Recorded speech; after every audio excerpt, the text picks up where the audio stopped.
He in his feelings, he called me to tell me it's over again. He sending money again, nigga a dummy again. He think I'll play him again. Thought that he wants, I'ma do it again. He coming right over again. He gotta come fuck me again. He back in his feelings, he calling me just to come tell me it's over again.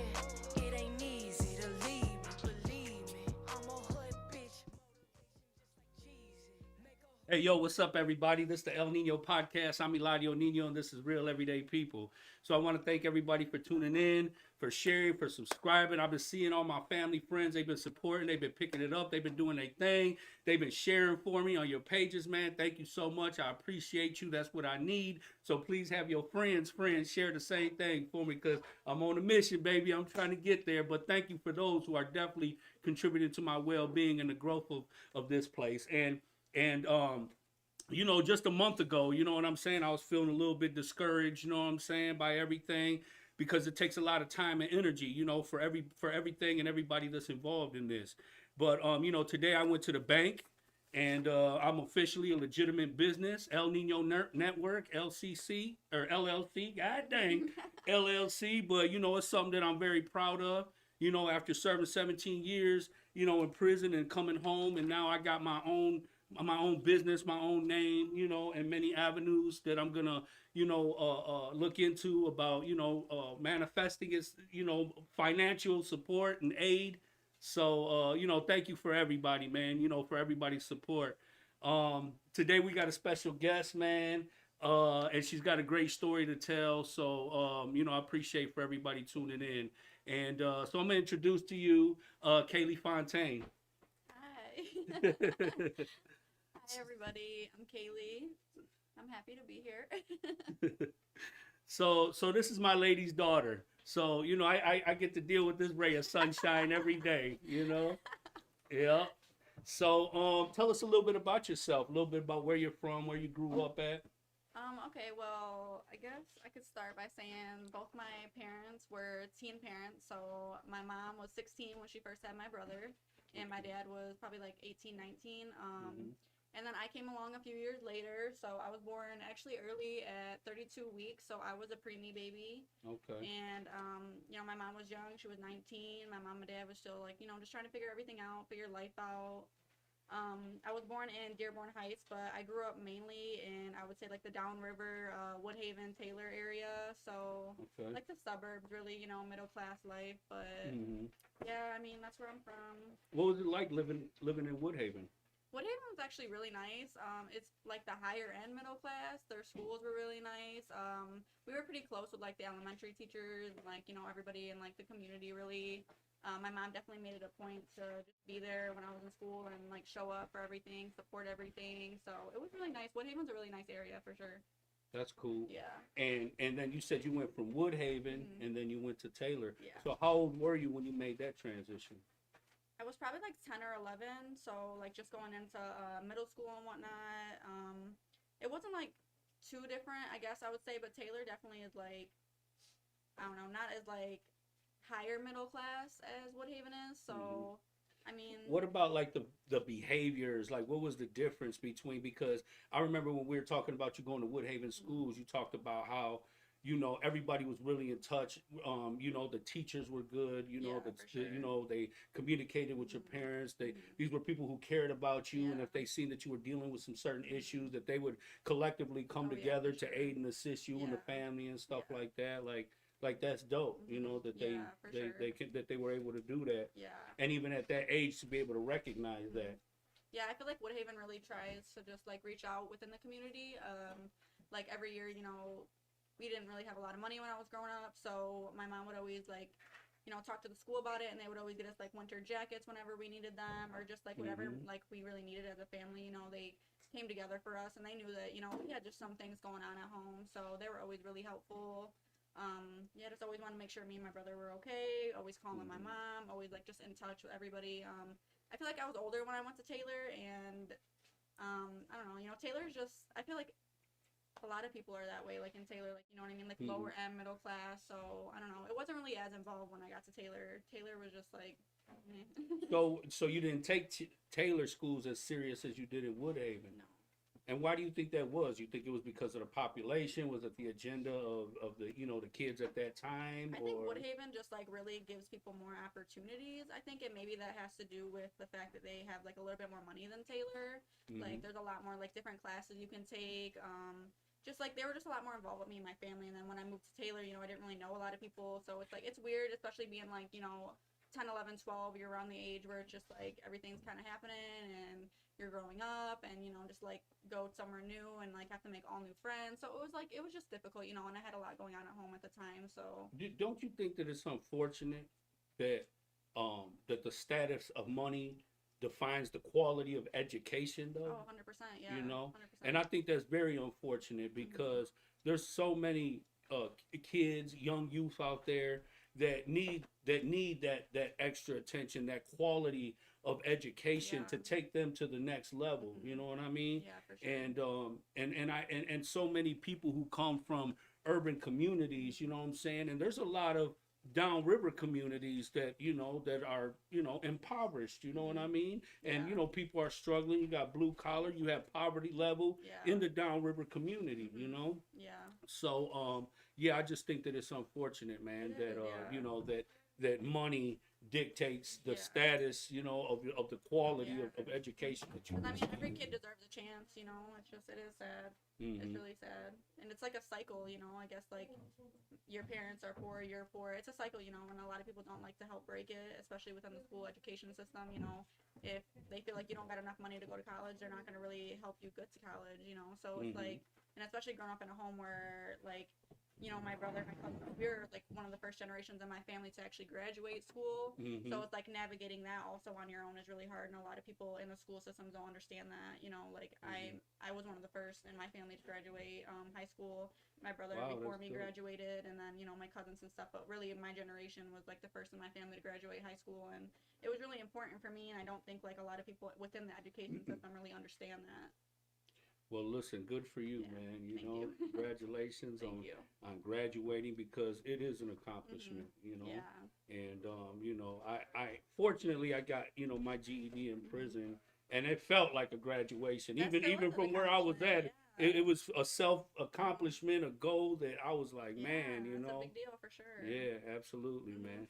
So so what was life like in school? Like at Taylor, how old were you? You were already what, about a teenager by then? I was getting into my teenage years, yeah. Okay. Yeah. And so did you play sports or anything while you were in school?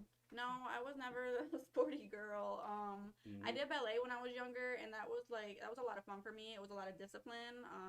I think ballet is just a really beautiful dance, really, honestly. It's just, and I wish I would have continued it. That's dope, because I don't know a lot of people that do I wish ballet, I would have you know? continued it, yeah. But my mom was the type of parent where, you know, she always supported me in whatever I wanted to do. So when I said that I, you know, wasn't really interested in ballet anymore, she supported me on that decision. But looking back, being older, I wish I would have continued. But, you know, it is what it is. What do you think made you stray away from it?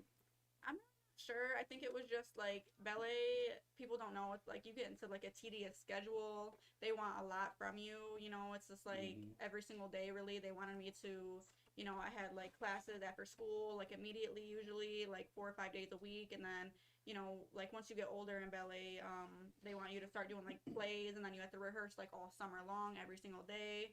So it just got really tedious for me. I felt like I was getting older, you know, you want to go run around with your friends and just do dumb stuff, and I think that's just where like my mind was really at the time. But looking back, because now you got social skills, you got a social circle, Yeah. you know, whatever their, you know, habits or, you know, whatever they're getting into, you getting into. Yeah. I understand. Tell me, what are one of the best things that you learned from ballet, like a lifelong lesson? I think really discipline, like once you're like knowing that you're good at something, you know, because at the time, like I was, you know, I was good at ballet and I had the body for it, like, you know what I mean? And just like really disciplining yourself, which I also think is important for a lot of people who play sports. I kind of wish I would have even gotten into sports because, you know, it's just like the discipline, you know, like, and that you can take that with you as you grow up and as you become an adult. And I think I kind of missed a little bit of that in a way. But, I mean, it is what it is. Well, that's cool, man. I'm glad to hear that, you know, you had that experience, and it gave you a lifelong life skill lesson in your life that you're able to apply. And a lot of people don't realize that you know, there's more to what you just see. Yeah. You know what I'm saying? Even when you see sports and you know any kind of event, there's so much time, there's so much effort, Yeah. there's so much studying, you know, that goes into that type of. You want your parents to be together, you want a family you don't understand. Mm-hmm. But yeah, I mean it was pretty difficult. My parents had a very like chaotic kind of relationship. You know, there was a lot of like fighting and arguing.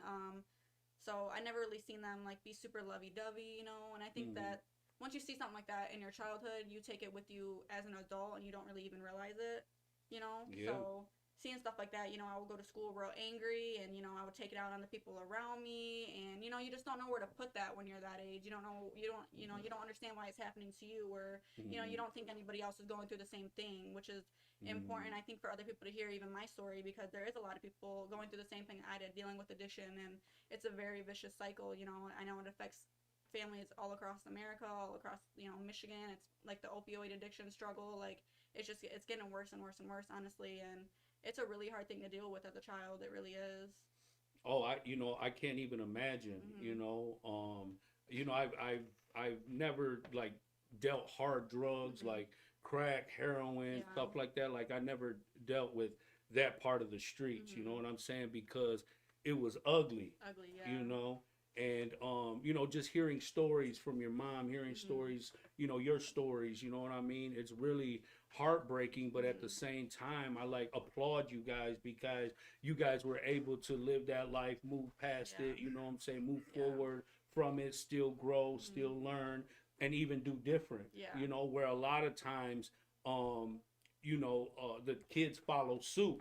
You know, your kids follow suit, and with the same behavior, whether it be anger, addiction, resentment, arguing, violence, all that type of stuff. It becomes a vicious cycle. So, you know, I know you had to have somebody there, and I know you talk a lot about your mother. You know what I'm saying? That no matter what she had going on in her life, you know what I mean? Like you guys were her number one priority, and she made sure that you guys were safe. You guys had what you needed. And some, you know what I'm saying, and I don't even know how she do it, you know, but it's amazing though. I mean, looking back on it now, I think my mom always made it seem like it wasn't as bad as it was, you know, because that was always like the light at the end of my tunnel for sure. She always made sure me and my brother had what we needed. Like, you know, she would just always, it's not as bad because, you know, you have your mom, you have somebody, a mom and a dad in one person, you know what I mean? I always had somebody to fall back on. I always have somebody to support me. I always have someone right there by my side, and, you know, like she, like a lot of her life was spent dealing with addiction, even though she wasn't an addict. So I think that took a lot of, you know, it took a lot of, and addiction really, it affects everybody around you. It's not ever just that one person. And I think even for addicts, they feel like it's just them and they're alone, but it's really everybody around you. You know, like my mom lost a really big portion of her life just dealing with addiction and trying to help somebody else come out of that addiction. So it's, I mean, it's a vicious cycle. It really is. I know, man. That is you know, it's heartbreaking. And when I was in prison, I heard so many stories, you know, from a lot of the youth in there, and they were just talking about, you know, having fathers that were in prison, mothers that were drug addicts, or parents that were drug addicts, and how they sold them to the dope dealer or left them places, and just, you know what I'm saying, did not take care of them, didn't even have something to eat, even clothes to wear, you know what I mean? And that just, you know, is heartbreaking. And then when they grow up to repeat that type of behavior. I think, you know? as a child growing up, like seeing addiction your whole life, you really go one of two ways, honestly. Like you have this path and you have this path, and you can either continue on this cycle or you can stop it and end it right here. And I feel like with me and my brother, we definitely stopped that cycle like dead in its tracks. You know, I think watching the things that happened when I was growing up really set me up to see what I didn't want out of my life. You know, I wanted more out of my life, and I wanted to do better for me and my children and for my children's children, you know, and I wanted to stop with me. And I think that's really important. A lot of people like will just say they do things because, you know, things that happen in their childhood, and this is why they are the way they are. But really, I don't think you can use that as an excuse, because I mean, I dealt with a lot in my childhood, and I used it as motivation to not do that, thing, to keep going with my life, to do bigger things, to do better things. So yeah.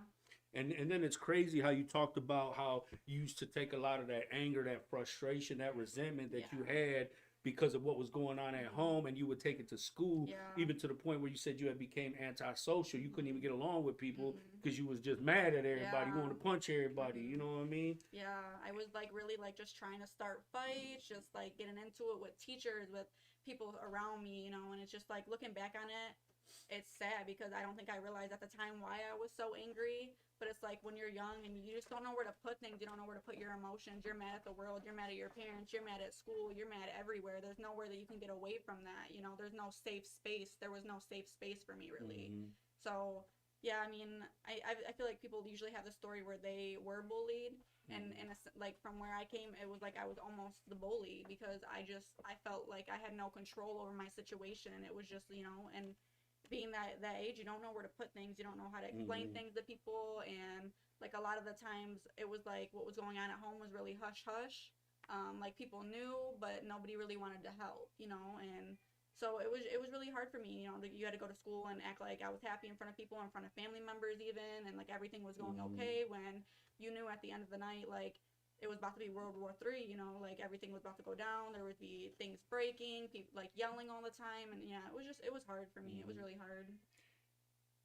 I know that your mother did a damn good job, with protecting you guys because Yeah, 100%. I heard a lot of stories who came, of people who came from parents, with drug addictions or a parent with a drug addiction, and a lot, and the kids pay for it the most, the worst, even, because when you live a lifestyle like that, you got a lot of people in and out, coming and going all the time, and I've heard a lot of sad cases of sexual abuse and just just because everybody's caught up in their own shit, nobody's taking care of the kids, nobody's keeping an eye on them, you know what I mean?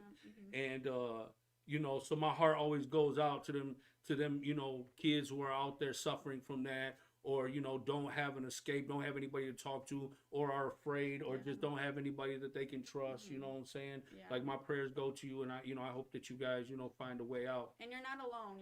Like I know in the moment or in the time, like it feels like you're so alone, because I felt that way too. But you're not alone. There are people dealing with similar things to you, and it might not be the same exact situation, but reach out. There's somebody you can talk to.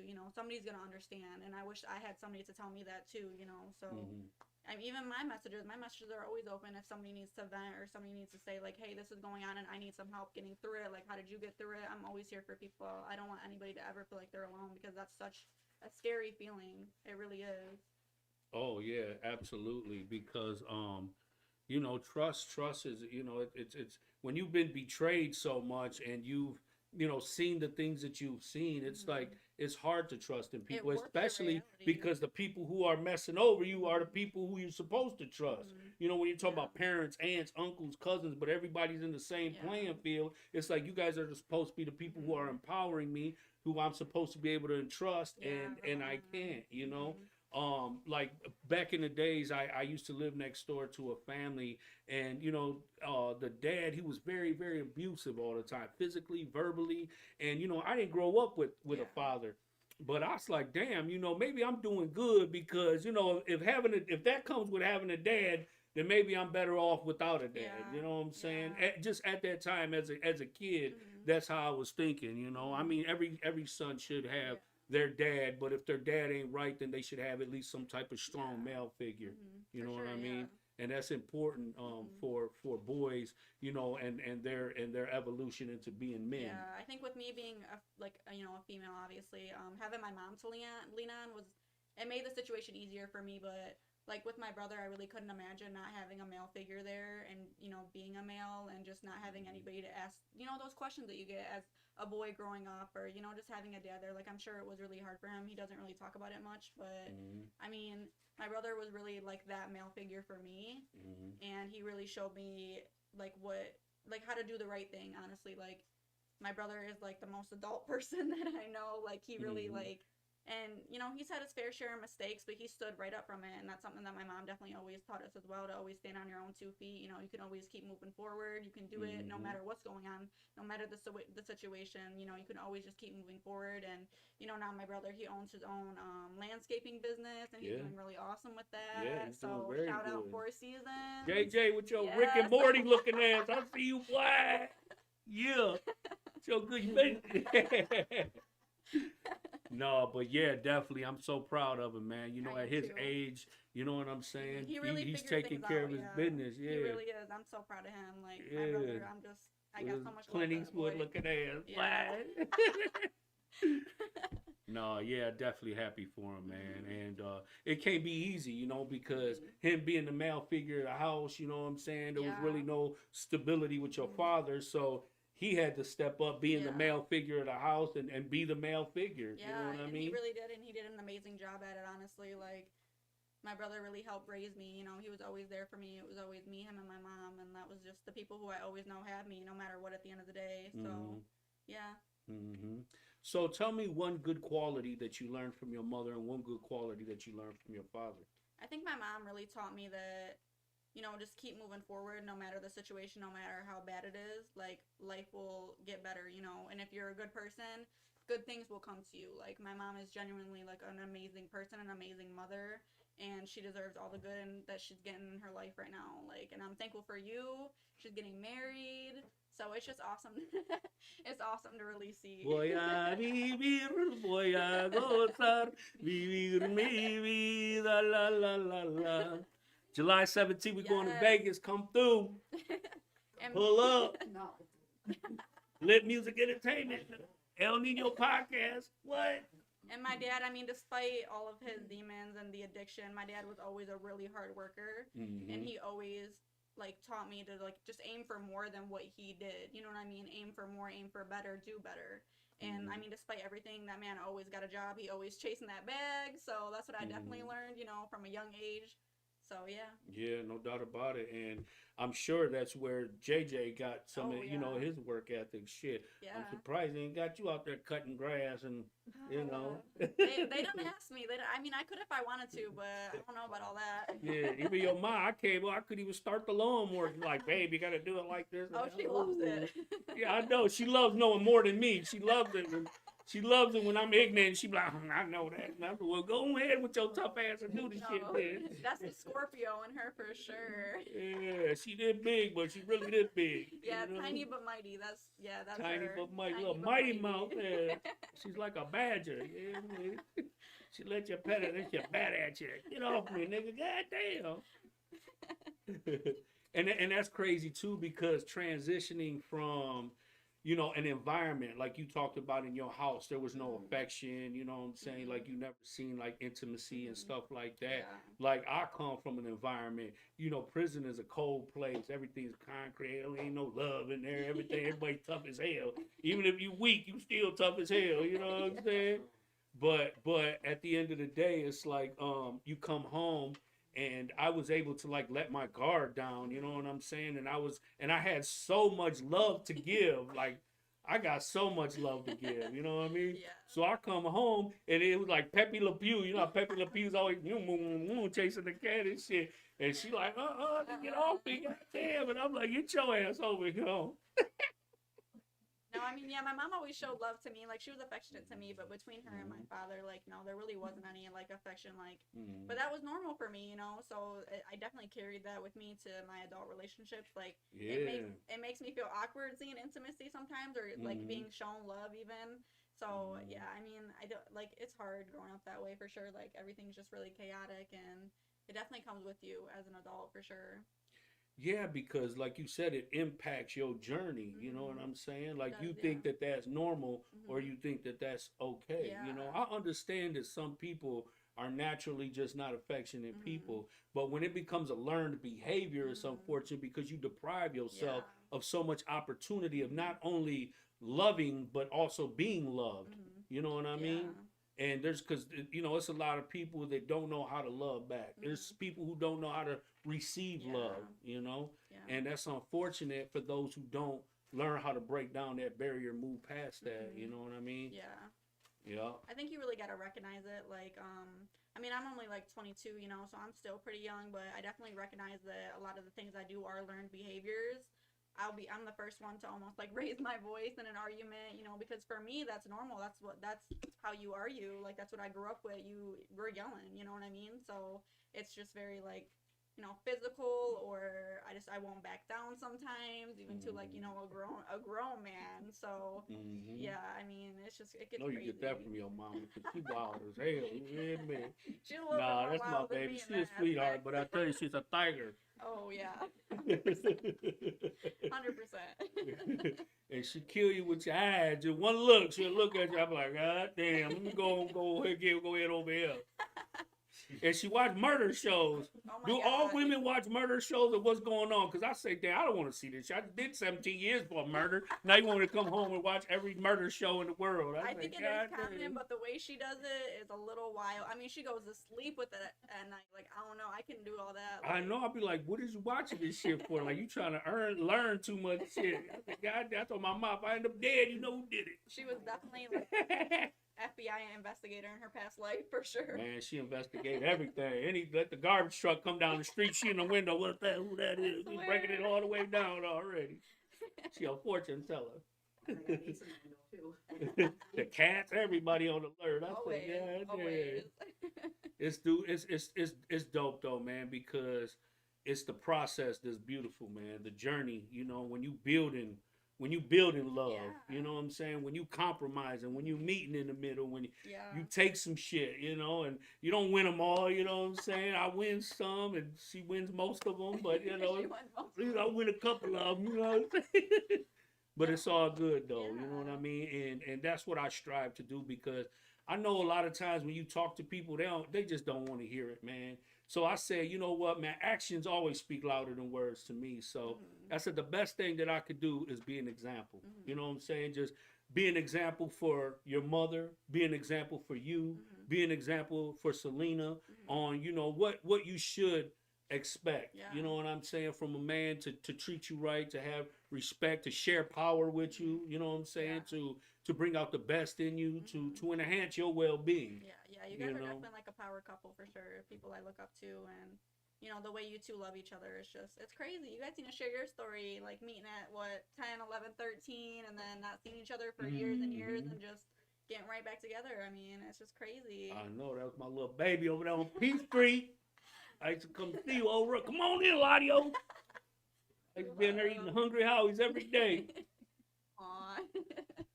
Yeah, but it's all good, man. I'm just glad that all of our lives that we're at where we're at today. You know what I'm saying?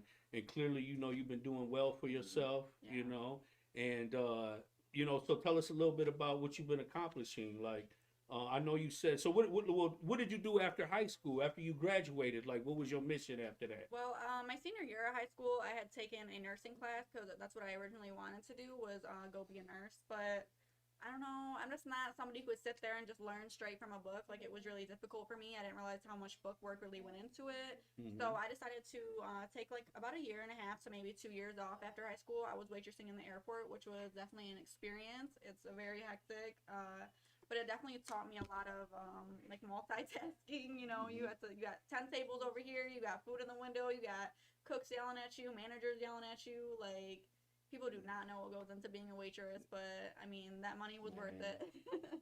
But I mean, like, while I was waitressing, I think it's a job that you can really get stuck in. You're getting that fast money, you got money saved up, you're not really worried about it. But I didn't want to get stuck there, and eventually it really got to a point where I felt stuck. And so I started saving towards going to cosmetology school. I've always loved like all things beauty, so I thought it was like a really smart move for me. And eventually I saved up enough money that I, paid for it all myself. So yeah, that was a really big thing for me. It was really important in my life. Yeah. That's a big deal. That's a good accomplishment. And just pursuing something that makes you feel good, something that you're actually good at, something that you're passionate about. And then there's a lot of people who pursue goals and then a year or two later got so much invested into it and then lose interest, lose the passion for it, And and that's unfortunate, but sometimes you have to go through certain things to get to where you're supposed to go. Like even today I was telling a person, like, I swear, bro, I've been trying to do this thing and I met all the wrong people, but all the wrong people led me to the one right person that I was supposed to be with. So that's just important, to be able to be optimistic, to be determined, what I'm saying, and just want better for yourself, you know? Yeah, and that's really what it was. I just wanted more out of life. And I felt like cosmetology school or the beauty industry was really right for me. You know, I like to have tattoos and have different kind of hair, and it was just some place where I really like fit in for the first time in like probably my life, you know. Where you just could really be felt yourself. like, yeah, Okay. I could be myself and still do what I love and even get paid for it. So it's like, what's that? And being creative, like being Yeah. creative with yourself, being creative with people, Mhm. people entrusting you, you know, because Yeah. just like learning, like women are very, very picky about hair and Yeah. nails, and like she Mhm. didn't blend it right and she didn't cut it right and the lengths and all this. So Yeah. I'm like, damn, like I would hate for somebody to cut her hair or this hair and not get it right because they gonna be through. I think waitressing really actually prepared me very well for cosmetology school. You know, Oh, I yeah. knew how to deal with people already. Customer service, huh? Yeah. That's hectic. Yeah, I mean, cosmetology school is like, it's a different world for real. So you and your mother worked at the airport, Yeah. right? And your Aunt Dory worked Yeah, there too. yeah. You had an old family Mhm. affair up in there.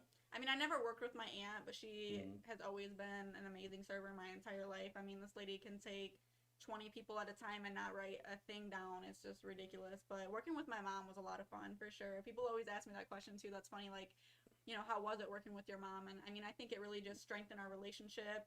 And it really was like a safe space for me too, because I could always rely on my mom being right there, you know, if I needed help or whatever.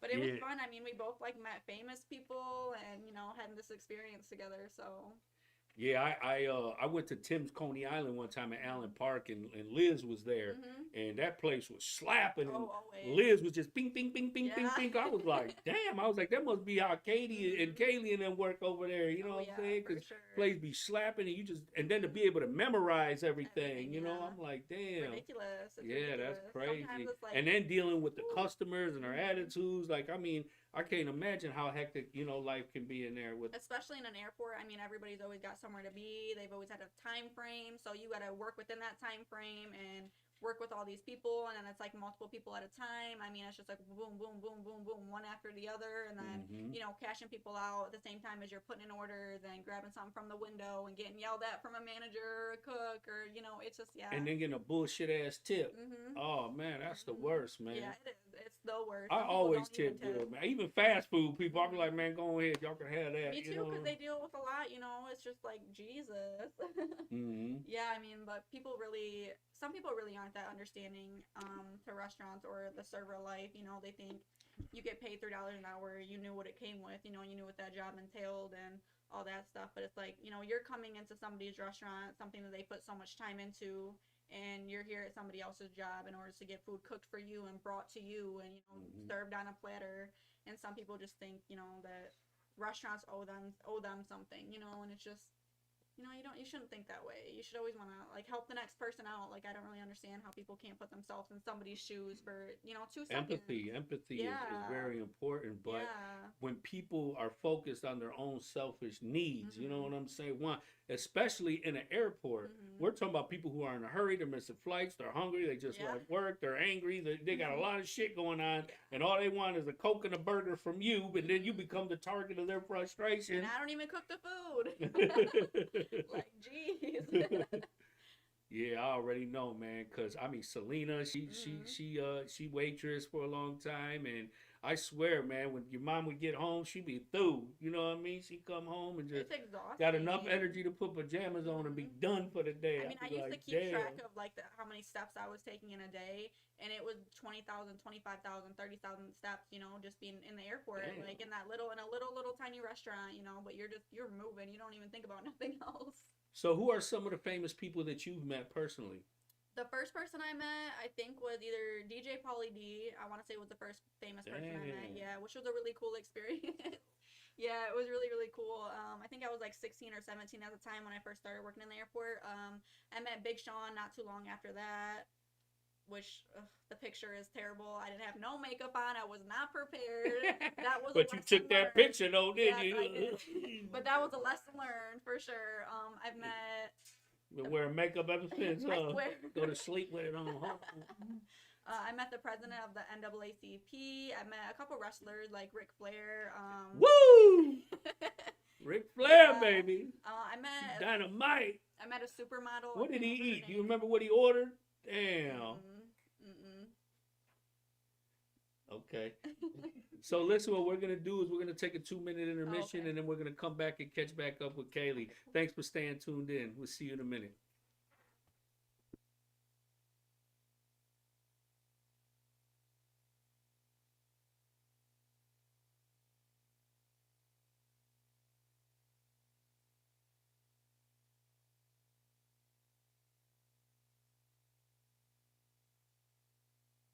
Vendiendo vaso en colores, yo me voy pa' Puerto Rico, Puerto Rico, Puerto Rico, Puerto Rico, me voy pa' Puerto Rico.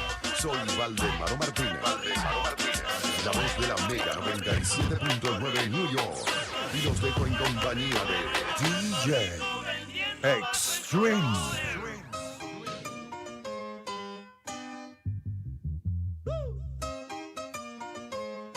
Vacilaron rumbero. Double tap your screen and turn up the Bluetooth. You are now rocking with the Blend Junkies.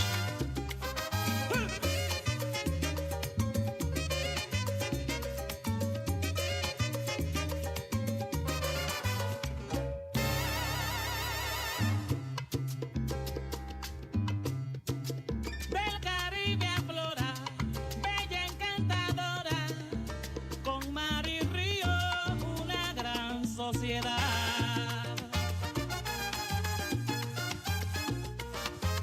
Barranquilla hermosa, yo te canto ahora, con gratitud y amor del cantor al pueblo que adora, a la nobleza y sentir de su gente acogedora, a mi patria chiquita que me apoyó.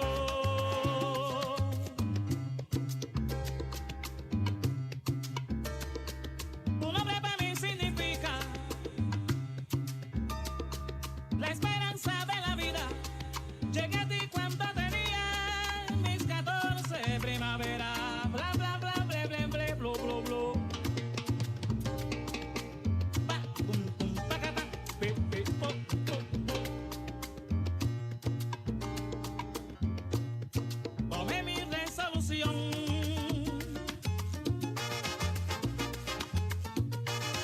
Que lo sepa todo el mundo que en Barranquilla me quedo. En Barranquilla me quedo. Dice. Well, big shout out to Lit Music Entertainment. Reppin' Detroit, let's go. Dice.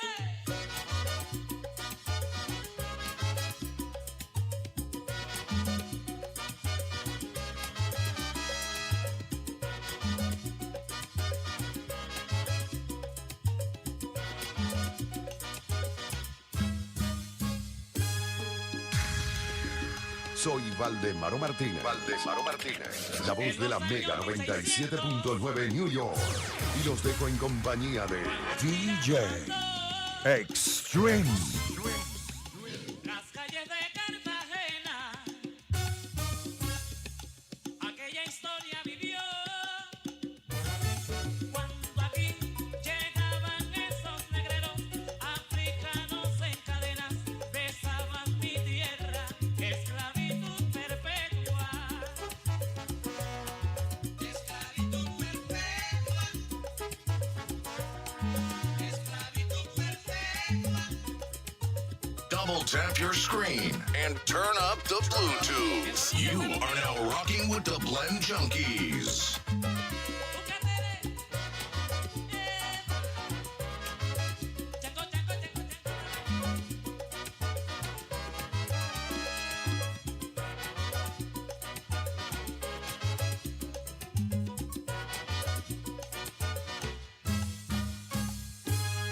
Hoy se bebe. Un matrimonio africano, esclavos de un español, él les daba muy maltrato y a su negra le pegó. Y fue allí, se reveló el negro guapo como venganza por su amor, y aún se escucha en la verja: no le pegue a mi negra. No le pegue a la negra.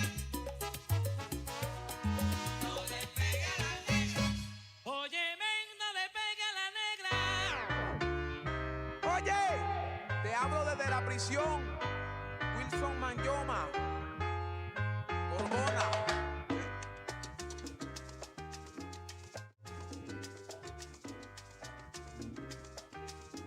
Hey, what's up, everybody? This is the El Nino Podcast. I'm Eladio Nino, and this is Real Everyday People. I want to thank everybody for staying tuned in. So, as always, like I said, I'm going to start applying it to the show. After every intermission, I'm going to share something positive. It's a positive quote. Again, I'm sharing another piece of As a Man Thinketh out of the book by James Allen. So this comes out of Thought and Purpose.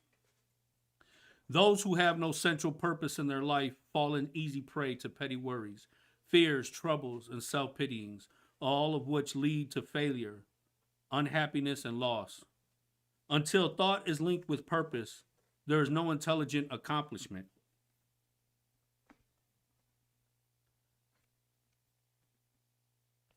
A man should conceive of a legitimate purpose in his heart and set out to accomplish it. So, when we think about this, we talk about circumstances, we talk about situations, and we talk about how you have the power and the ability to be able to recreate your situation, that no matter what you're going through, that you have the mental ability to be able to change the direction and your situation. You know, so for those who feel like they're just in a situation, or, you know, some people, they just give so many thoughts and start to live in their head, like when it talks about having thought and having purpose in it, you know what I'm saying? It's about having a type of goal, having some type of aim and something that you're pursuing. And when you have those thoughts and then the decisions that you make, everything that you do should be conducive to that goal. So what do you think about that, Kaylee? Yeah, I mean, I totally understand what you're saying.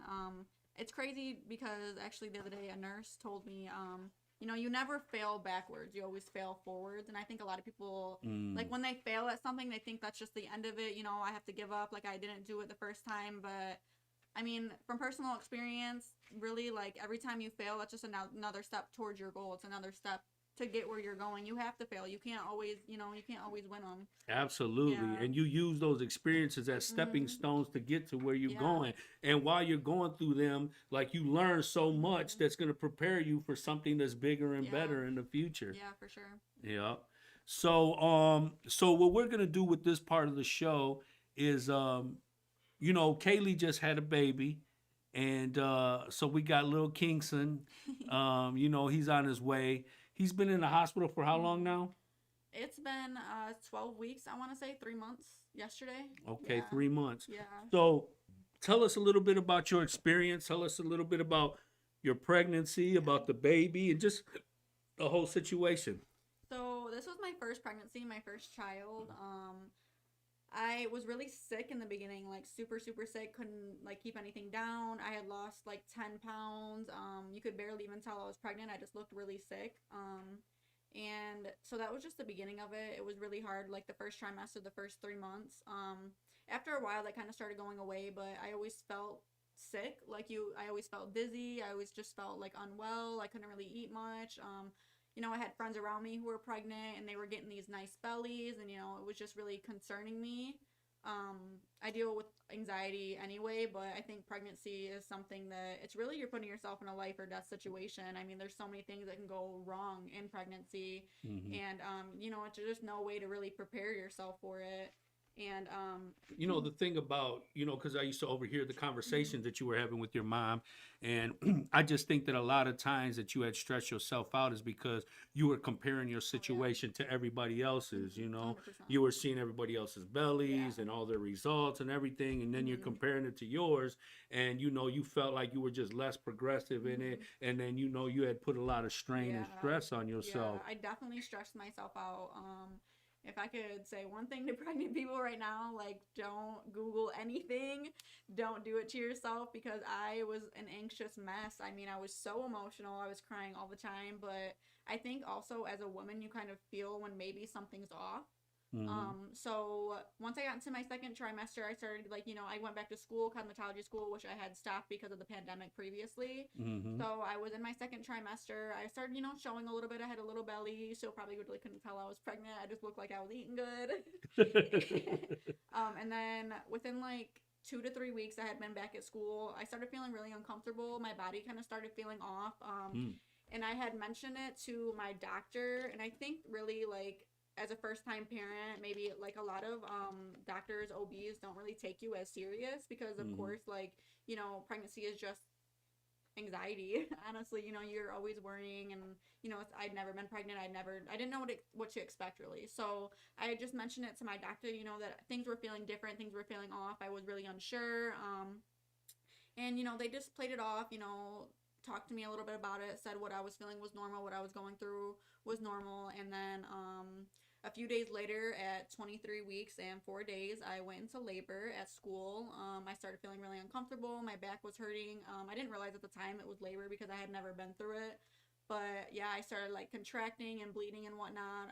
I was rushed to a hospital about an hour away from me.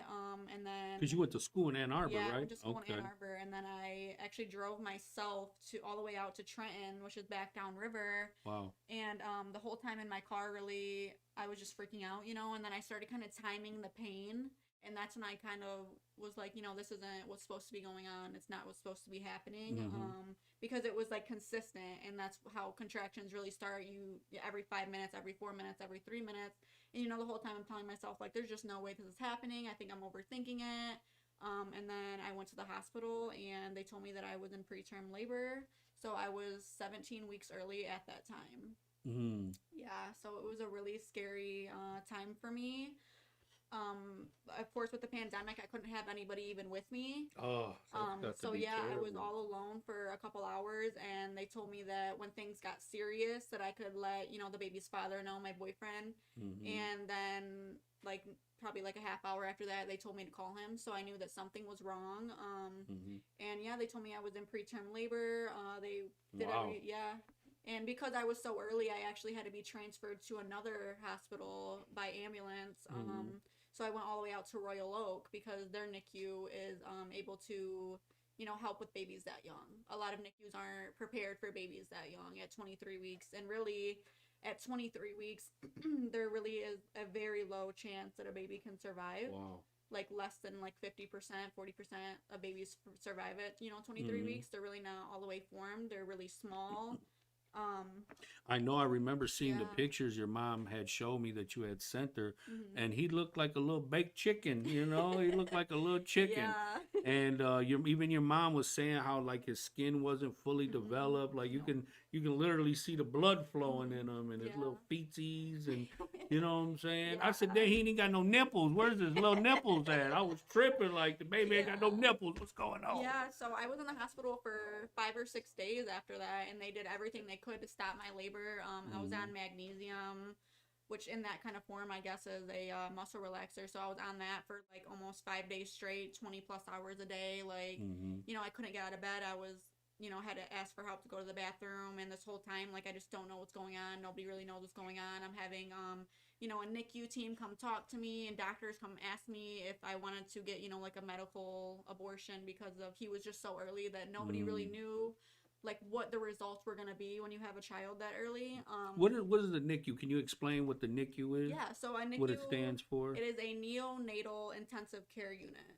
Okay. So it's basically like the ICU that if something really severe happened to you or I, but it's just for babies, you know. So yeah, I would have NICU people come talk to me and just, you know, let me know the risk of having a baby that early. And I managed to, I mean, I was in labor for basically 5 days straight, 6 days straight. And he was fine, like the baby was fine, everything was fine at first. And then kind of his heart rate started dropping. And so like my body was kind of in a way failing him, you know, like I just wasn't able to keep the pregnancy in my body anymore. And that's when they decided that it would be best for him to be out than in. So at 24 weeks and 2 days, I gave birth to a 1 pound and 5 ounce child. Wow. He was only 12 inches. He was a little chicken nugget. A little chicken nugget. A little Subway sub.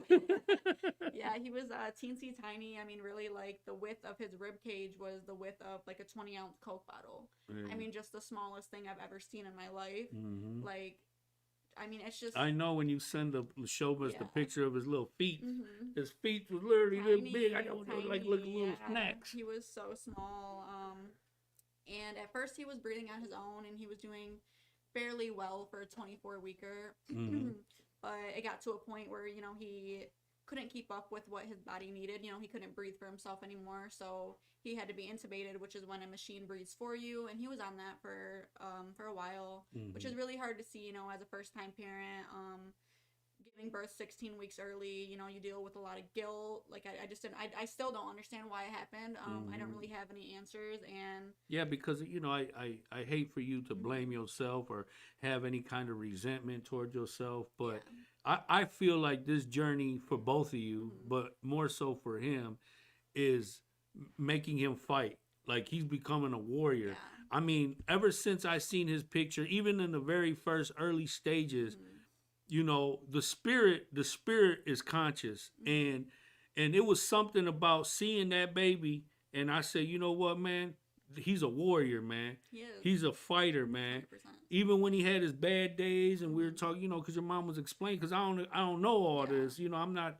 So she was educating me and saying, you know, how his lungs weren't fully developed, I mean, and nothing you was know, fully and all developed. these things. So I'm like, and then she was talking about the success rate and babies that live, but there was just like, I had no worries, I had no stress, because I feel like I had already a connection with the baby, like an agreement. Yeah. Like, I'm about to be straight. I'm about to let me get through this shit, but I'm gonna be straight. And I'm like, all right, It's you know funny what I that mean? you say that, actually. I mean, like, the entire time I was in the hospital and they were suggesting that I, you know, get a medical abortion and telling me that, you know, it might not end up the way that I think it was going to. There was just, like, it's just weird, you know, like this voice in the back of your head that's saying everything's gonna be okay. He's gonna be okay, you know. And I kept hearing that over and over again. And obviously, you can't explain that to doctors. You can't explain that to nurses. You can't explain that really at all. I mean, it's just something told me though that he was gonna be okay. Like, you know, when I had him and they laid him on my stomach, and I just knew, like, you know, the first time that I touched him, that he was gonna be okay. And it's been a really long journey, and he's been through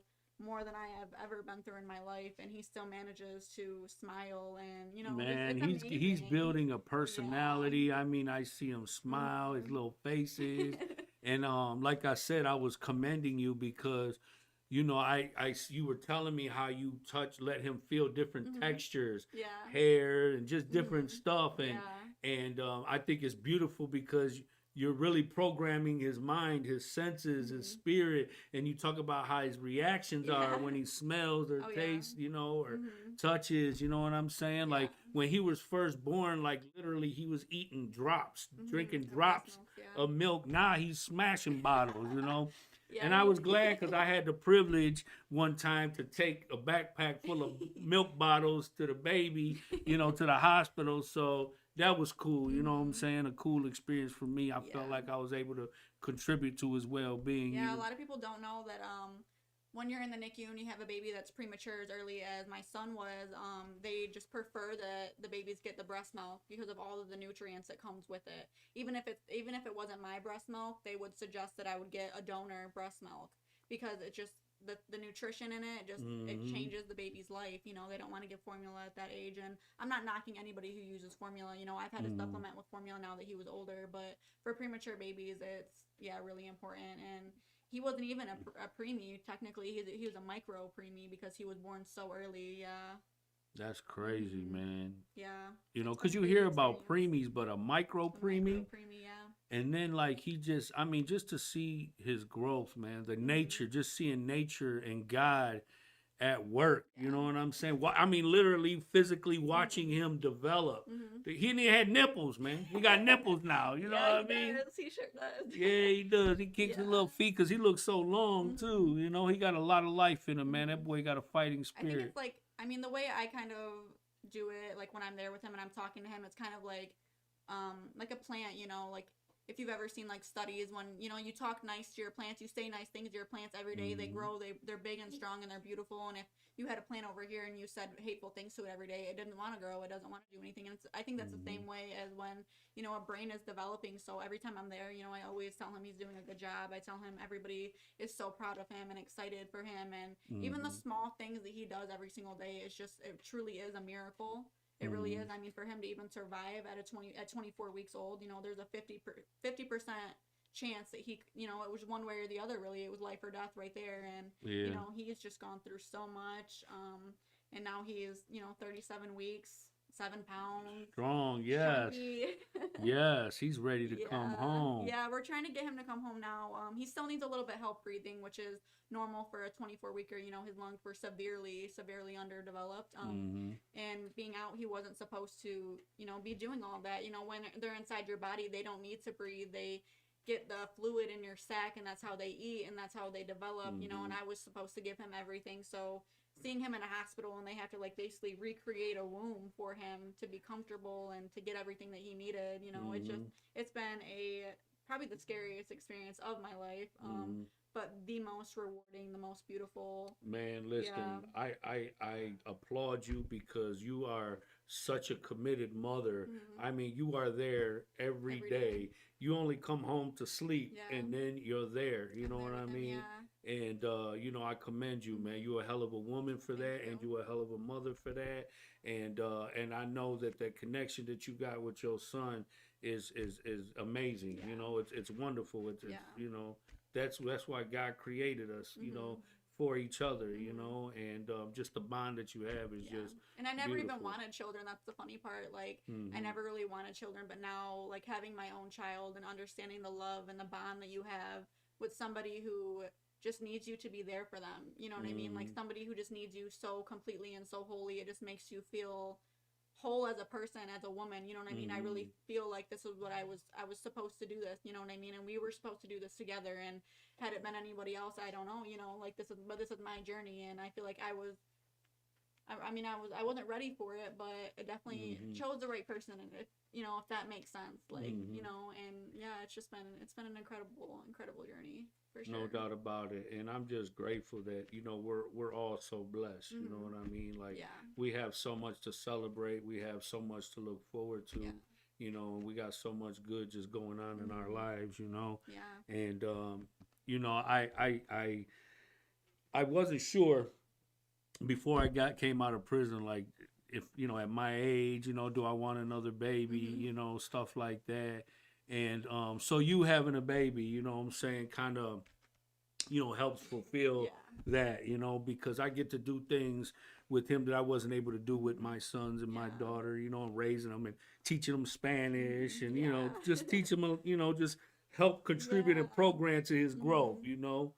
And so I'm definitely looking forward to that. Oh, I'm so you know? excited to, watch my father and my mom and my brother even, and you, and just everybody around him. You know, they say it does really take a village to raise a child, and I believe that. And I'm excited to watch my village do it, you know, to experience all these things with him, and it's gonna be amazing. It's gonna be really amazing.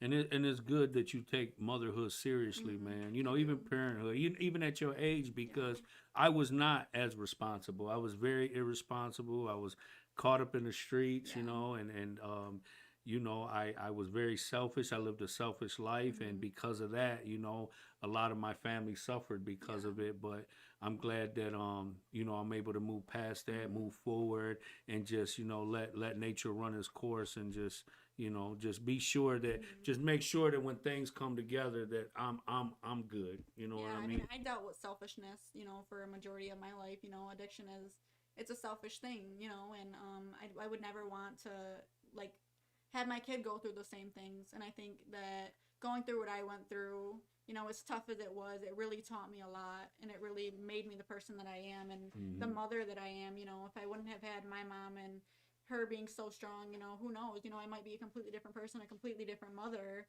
but just having such a strong mother figure really, I could not be a good mom with, you know, how she is, you know, it's just, but being a mother really has just fulfilled a part of me that I didn't even know I needed to be fulfilled, you know. So it's just all love, really. It's so beautiful having a child. And just seeing you engage with the baby, it just looks very natural. You know what I'm saying? And I'm glad, because it doesn't feel that way sometimes. But that's because your mother nurtured you. You know what I'm saying? She nurtured you, and so naturally you will become a nurturer. You know, and that's good. So, what's the future look like for you, Kaylee? Like, what's on your plate? What are your goals? You know what I mean? Yeah, I don't know. Definitely personal life, professional life, all that. Be the best mom that I can be. You know, I think that is just the most important thing for me right now. It is above everything else, just to make sure that my child has everything that he needs, and just with him being so premature, you know, just the best doctors and the best everything, and just try to give him the life that he really truly deserves, because he's fought to be here, and I want to give him like truly what he deserves. Other than that, I really want to finish cosmetology school. I did have to obviously take a leave, you know, I went into labor and all of that, but I do really enjoy just the beauty industry and what I bring to that table and what it brings to me also, you know. So it's pretty therapeutic for you. Yeah, I it would is. say. Yeah, I have so much fun doing it. I mean, I love it. I love everything beauty.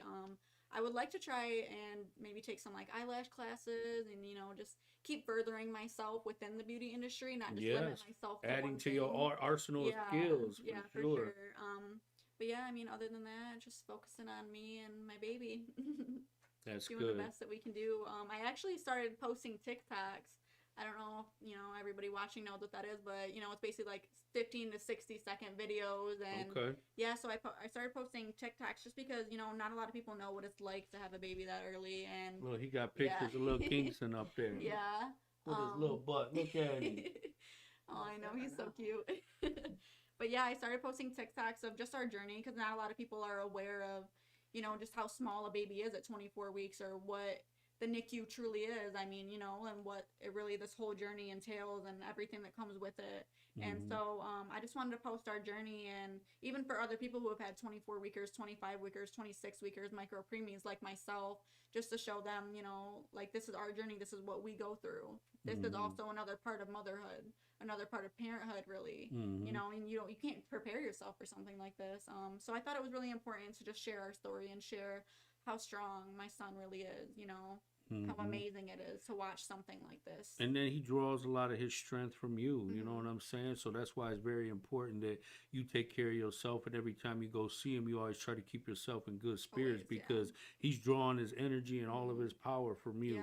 You know? I wholeheartedly believe that. Yeah, 100%. Absolutely. So, you know, if you go there and you're not feeling well, he's not going to feel well, you know? So, you know, we always try to do our best to create a healthy environment for you and keep things. Yeah, and I appreciate that for sure. You know, no doubt about it.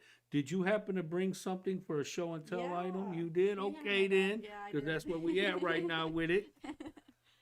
I said, damn, I hope she don't forget, because some people have. I almost did. That's so funny. I almost did. Yeah, that's a nice backpack there. Baby, you want to come sit over here? Come sit on with us. Come on, sit on, join us. Okay, then, look at you. I'm going to get you in the hot seat. So this is a micro preemie diaper, actually. What? This is how small his little diapers are. Oh, my God. Well, when he was first born, and he didn't even fit into this. I mean, they had to this little, I mean, you know, at 1 pound and 5 ounces, and A roll of blunt in this thing. yeah. And No, that's cool. I never seen a diaper so little. I thought it was a jock strap. Oh my God. I also brought this is a little copy of his little tiny feet prints. I thought it was a mask. What's that one? And he was like Oh, 2.5 weeks old, I think, at that point. So look at his little feetsies. yeah, that's how small they were, teensy tiny. But the nurses are amazing. They make things like this whenever there's like a holiday and stuff, you know, because it's really hard spending time with your family and feeling like a piece is missing. So they're always really amazing. Shout out to all the nurses, honestly. Like, I couldn't do what you guys do. Like, you know, just the way that they have to see the babies all the time in the NICU. Like, it would hurt me so hard. Listen, nurses and doctors are so admirable, because you have to have a certain kind of heart to have a job, like, and a stomach, because I'd have been through up. I've seen something broke on somebody, bleeding. Yeah. I'm fainting. They gonna have to come get me. And I thought my son was small, and I even said to the nurses one time, you know, isn't this like the smallest thing you've ever seen in your life? Like, I couldn't even fathom something that little, you know. And they were like, actually, we've even seen smaller. Wow. Yeah. I mean, I think the youngest that a baby can survive is like 22 or 23 weeks, but at that age, the odds of them surviving is really, really low. So, Where can they find your TikTok at? if you just download the TikTok app, at Cakeface Kaylee is my username, and there's a bunch of videos on there of our journey. You just posted a couple weeks ago on how many views you had. You were slapping. I said, damn, I got a podcast. I can't even slap like that. I went pretty viral, I guess you could say. So I have one.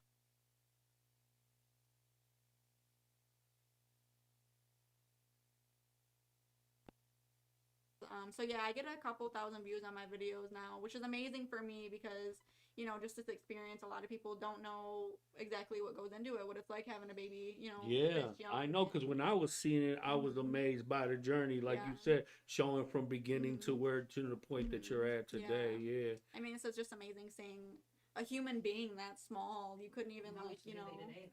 Yeah. Huh. How much he weighs today? Oh, yeah. I mean, today, gosh, he's probably, 7 pounds. Yeah. He's 7 pounds now. So Yeah. he has gained 6 pounds in the NICU. Shout out to breast milk. Mm-hmm. For real.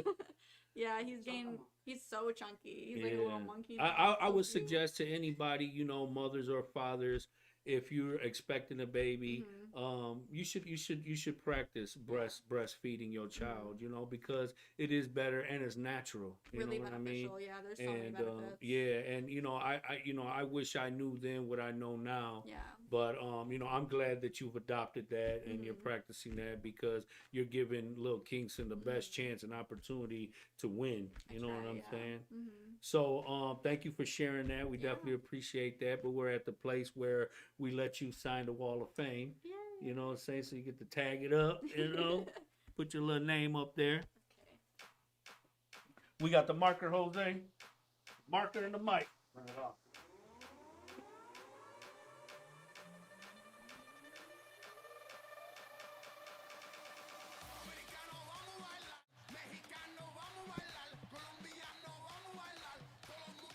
There you go, Kaylee. Find you a spot.